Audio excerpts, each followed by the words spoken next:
আম্মা বাদ নাউযু বিল্লাহি মিনাশ শাইতানির রাজিম বিসমিল্লাহির রহমানির রহিম।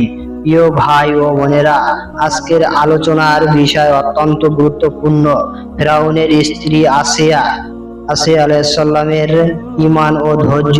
তিনি ছিলেন পৃথিবীর সবচেয়ে শক্তিশালী রাজা। ফেরাউনের স্ত্রী প্রাসাদের বিলাসিতা, অপরিসীম সম্পদ, দাস দাসী, ক্ষমতা সবকিছুই তার ছিল।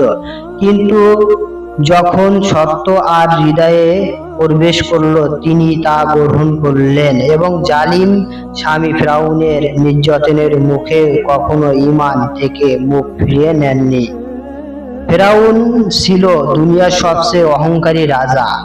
কুরআনে বহু জায়গায় তার উল্লেখ আছে। সে বলতো, আমি তোমাদের সর্বোচ্চ প্রভু।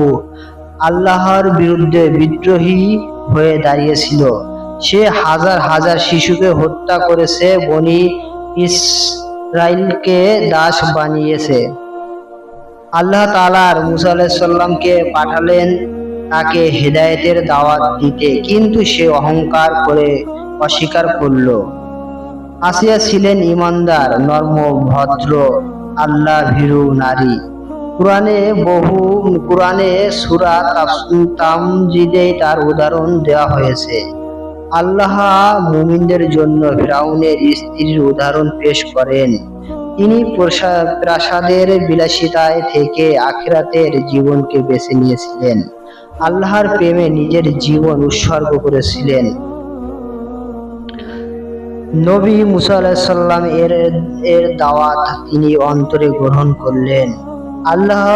আল্লাহর একত্র বিশ্বাস স্থাপন করেন।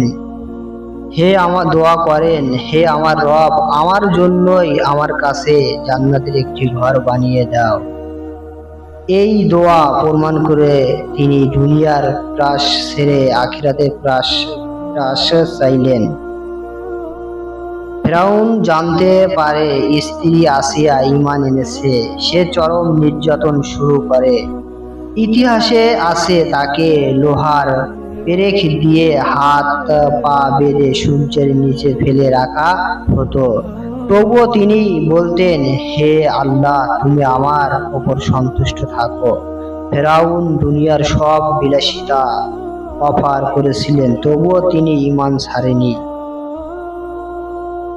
আসিয়ার ঈমান ভাঙতে ফিরআউনের সর্বোচ্চ চেষ্টা করেছেন, কিন্তু তিনি আল্লাহর উপর ভরসা রেখেছিলেন। তার দোয়া, হে আল্লাহ, আমার জন্য জান্নাতের একটি ঘর বানিয়ে দাও। আল্লাহ তার দোয়া কবুল করেন। তিনি শহীদ হয়েছেন, জান্নাতি মর্যাদা পেয়েছেন।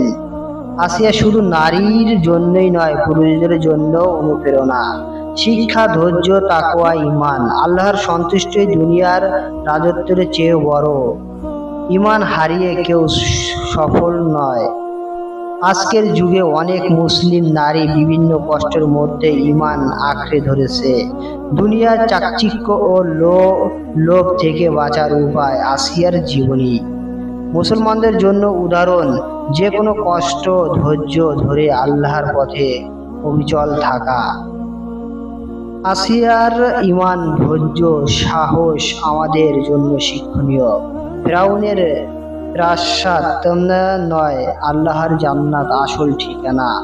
আসুন আমরা সবাই দোয়া করি, হে আল্লাহ, আমাদের ঈমানকে আসিয়ার মতো দৃষ্টান্ত ঈমান দাও। আপনাদের কাছে যদি আমার এই ভিডিওটি ভালো লাগে তাহলে চ্যানেলটি সাবস্ক্রাইব করতে পারেন, দয়া করে প্লিজ।